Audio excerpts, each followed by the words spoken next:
নমস্কার বন্ধুরা, চলে এলাম আবার একটি নতুন সরকারি চাকরির বিজ্ঞপ্তি নিয়ে। তো সবাইকে স্বাগত জানাই একাডেমিক কেয়ার ইউটিউব চ্যানেলে। তো যারা এখনো একাডেমিক কেয়ারকে সাবস্ক্রাইব করেনি তারা অবশ্যই সাবস্ক্রাইব করে এরকম নতুন নতুন সরকারি চাকরির আপডেট প্রতিনিয়ত পাওয়ার জন্য। তো চলো আজকে আমরা জানবো যে পশ্চিমবঙ্গে অষ্টম শ্রেণী পাশে 6000 শূন্য পদে গ্রুপ ডি কর্মী নিয়োগের বিজ্ঞপ্তি প্রকাশিত করা হয়েছে। WBPRD job recruitment 2024।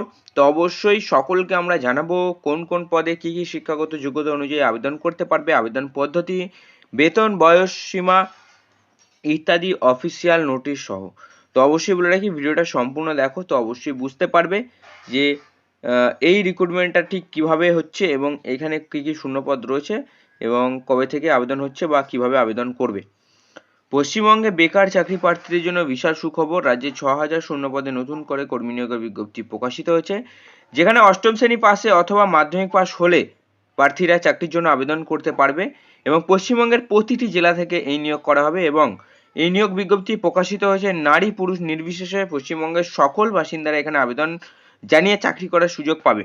সরাসরি এখানে কিন্তু অনলাইনের মাধ্যমে তোমাদের নিয়োগ জানাতে হবে। যারা অনলাইনে আবেদন জানাতে ইচ্ছুক তারা অবশ্যই ভিডিওটা সম্পূর্ণ দেখো, আমি অবশ্যই তোমাদের ডিটেল জানিয়ে দেবো।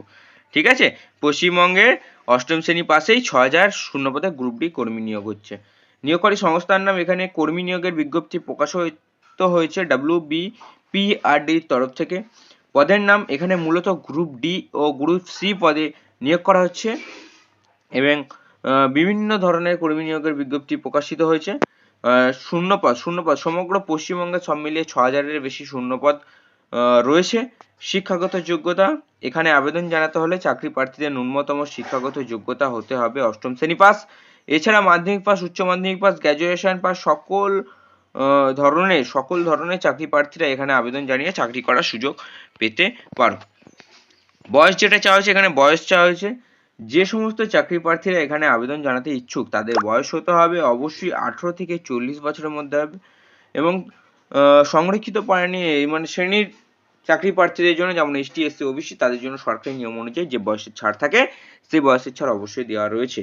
আবেদন পদ্ধতি, এখানে যারা আবেদন জানাতে ইচ্ছুক তাদের সরাসরি অফিসিয়াল ওয়েবসাইটে গিয়ে আবেদন জানাতে হবে। ইতিমধ্যে অফিসিয়াল ওয়েবসাইটে বিজ্ঞপ্তি প্রকাশিত হয়েছে, তবে আবেদন প্রক্রিয়া এখনো শুরু হয়নি। খুব শীঘ্রই আবেদন প্রক্রিয়া শুরু হয়ে যাবে। এখানে আবেদন জানানোর সময় চাকরি প্রার্থীদের প্রথমে রেজিস্ট্রেশন প্রক্রিয়া করে নিতে হবে।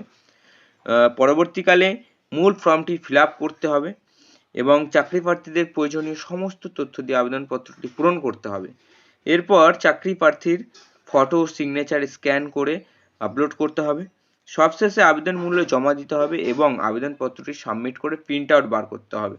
ঠিক আছে, যেমন অনলাইনে আবেদন হয় সিম্পল প্রসেস, যেমন অন্যান্য চাকরির ক্ষেত্রে আবেদন করো সেভাবে আবেদন করতে হবে। নিয়োগটা কিভাবে তোমাদের করা হবে, নিয়োগ করা হবে যে সমস্ত চাকরি প্রার্থীরা এখানে আবেদন জানাবে তাদের প্রথমে একটা লিখিত পরীক্ষা হবে। তাদের কি হবে, প্রথমে একটা লিখিত পরীক্ষা। যারা লিখিত পরীক্ষা উত্তীর্ণ হবে তাদের পরবর্তীকালে ইন্টারভিউ ডাকা হবে। ইন্টারভিউ পাস করলেই চাকরিতে নিয়োগ করা হবে। এই সমস্ত তথ্য আমরা অফিসিয়াল নোটিশের উপর ভিত্তি করে তোমাদের জানালাম। তোমরা যদি অফিসিয়াল নোটিশটি দেখতে চাও তো অবশ্যই আমাদের ডেসক্রিপশন বক্স থেকে ডাউনলোড করে নাও, আমরা সেখানে দিয়ে দিয়েছি। এবং যদি একাডেমিক কেয়ারের ভিডিওগুলো ভালো লেগে থাকে তো অবশ্যই সাবস্ক্রাইব করবে, বন্ধুদের সাথে শেয়ার করবে প্রতিদিন নতুন নতুন সরকারি চাকরির আপডেট পাওয়ার জন্য। দেখা হচ্ছে নতুন আবার কোনো সরকারি চাকরির বিজ্ঞপ্তির সাথে। সো নমস্কার, জয় হিন্দ, বন্দে মাতরম, ভারত মাতা কি জয়।